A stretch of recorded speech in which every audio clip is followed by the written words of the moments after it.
This is week 2 of Pathfic Lecture 33, which is Right and Wrong Faith and Occupation with Self. And I took Occupation with Self, did that first in week 1, and now we're into the right and wrong issues. And in this section, we're looking at 3 facets of faith. So if you're trying to figure out right and wrong aspects of faith, it's important to know what faith is. And while the lectures don't follow through exactly that sequence, that's what I try to do in these study guides, is untangle and reorganize. In part because the lectures are there, read them, enjoy, and sometimes they're a little confusing. So if they're a little confusing, I'm straightening them out and giving them to you in a different order. So 3 facets of faith, so you understand faith, and then you can look at right versus wrong aspects of faith or approaches to faith. So what are these 3 aspects? They are about understanding that faith isn't some perfect thing. Faith is not a solution. Faith does not solve things.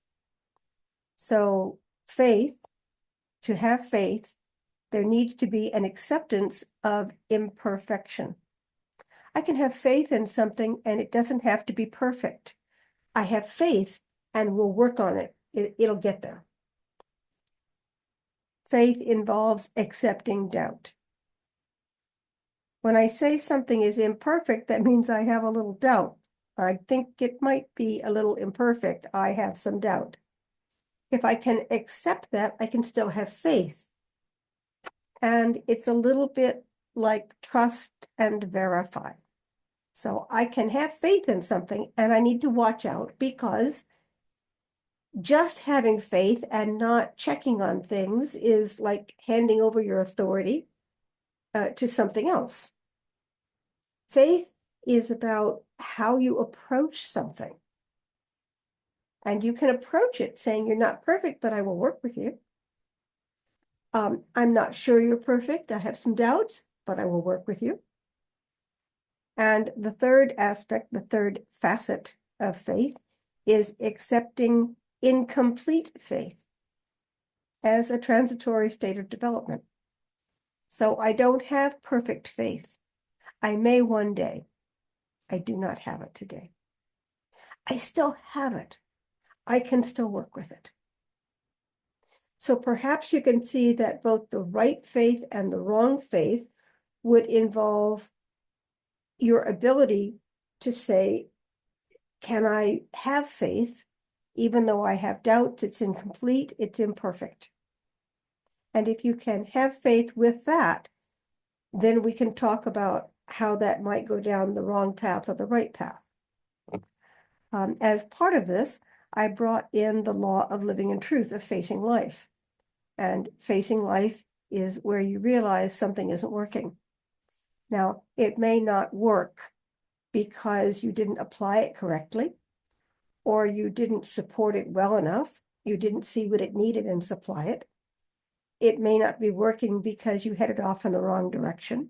It may not be working for a number of reasons, but living in truth means seeing reality. Seeing this isn't working. Something needs to change. It's part of being, we talk very flippantly about organic, but to live an organic life means that you need to accept that life changes on a moment by moment, day by day basis. So what works for today may not work tomorrow or next week. And we humans are set in our ways. We know what works and it's worked for a while. And so we put our trust in it, and we create systems that depend on that particular thing working in that way. Organic life changes, it doesn't work, we become discouraged and upset. The problem is not organic life.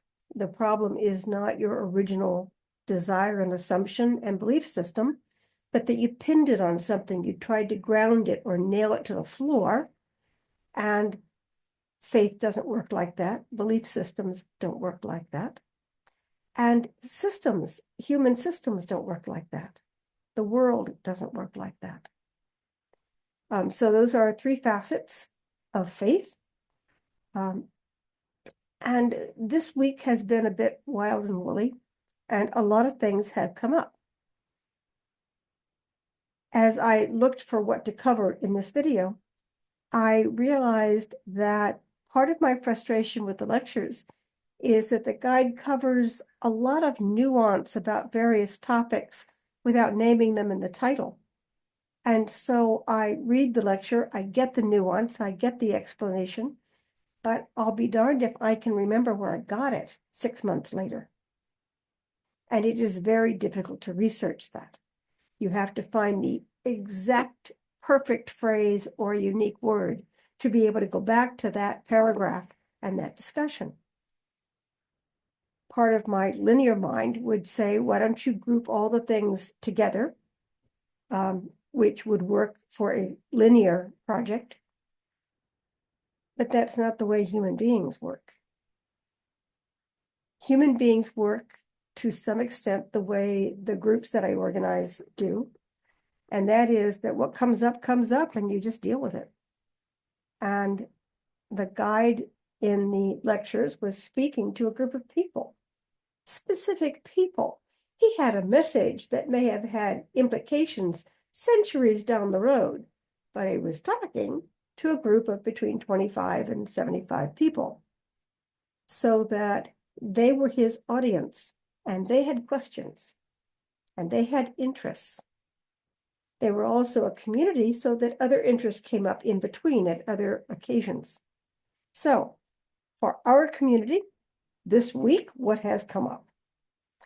One was that so one person felt that there was a discrepancy between the phrases that said things speed up and the process takes the same amount of time no matter what.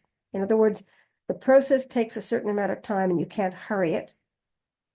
And yet phrases such as things speed up or can be accelerated. These feel like they clash. And the analogy that I invited them to consider is this. A lot of our words are about our subjective interpretation of something. They are our understanding. They are about our experience rather than a harsh reality. So if I'm happy, time flies. If I'm contented and enjoying myself, the time moves quickly and effortlessly. I don't think about it. It doesn't feel like work. If I'm not having a good time, time crawls. It feels like every second is an eternity. I'm dying to get out of the room. It feels like things slow down. It feels like everything is difficult. So the idea is, when you're talking about process work, to consider that there's a point where it feels easy. And when it's easy, we work harder. We work more hours, we work harder, and we work smarter, we're more involved. There are other aspects of our process that are confrontive. We're not ready for them. They involve painful memories that take a lot of time for us to process. Even though the process doesn't ask us to do that, we have to do it. It slows us down. So what I suggested was to consider ease versus speed. Whether something is easy or difficult versus whether it is fast or slow. It may be the same process and take the same amount of time, but our subjective perception will be different. Another thing that came up was a confusion between faith and hope. So what I did was, I have an online dictionary that I use, and I was just chatting a bit with someone about this. I use this online dictionary. It's called the American Heritage Dictionary, AHDictionary.org. com.org. I use it because it has a phenomenal ability to bring forward the discrepancy that is happening in the conversation. Meaning, when I read the dictionary definitions, number one, they're short. It really helps when they're short. They're very short. And they are either specific to given situations, specific to religious doctrine, specific to academics, specific to industry, or they are about how the difference between how they're used. Some words are used technically, some words are used subjectively. But using this online dictionary helps me when a word comes up and I wonder, are we talking about the same thing? I look at the dictionary, I read the definition to the person involved, and very often we were not talking about the same thing. So the analogy I use is this. I can say I love something when I don't. The word love can be interpreted by somebody else as I love the thing. And I was just being ironic or casual. Oh, I love that. And I didn't mean it. They hear I love it and they buy me 16 of them. We use words casually sometimes without thinking through their meaning. We say, I love something or someone when that may not be the case. There may not be genuine, true love going on. There may be affection, and there may be a desire to work with, but not love. We over-exaggerate. So where faith is concerned, the dictionary brought up the combination of belief and a set of doctrines. And that is where I believe a lot of people have trouble with faith in general, is they've connected it subconsciously, subjectively, to a set of rules, a set of doctrines. Many of us were raised in religious, theological, or philosophical points of view that had a series of rules and doctrines. They aren't always spoken aloud, and it is the unwritten ones that trip us up because we're intuiting them and we don't always get them right. But faith is a belief, and it is sometimes a belief in a set of doctrines. When the guide talks about faith, he's not talking about faith in a set of doctrines. Pathwork does not have doctrines. So that's one thing that we talked about that was important, is seeing faith as a belief or a belief system, rather than attaching it to how it may be used in other circumstances. The other was that the person mentioned hope in their process. So I looked up hope and found that the definition for hope that I found useful was a wish for what is possible. And that's where I began to understand that people can say, well, I hope. And sometimes they mean, I wish for something that I believe is possible. But sometimes they're just hoping that the impossible will happen.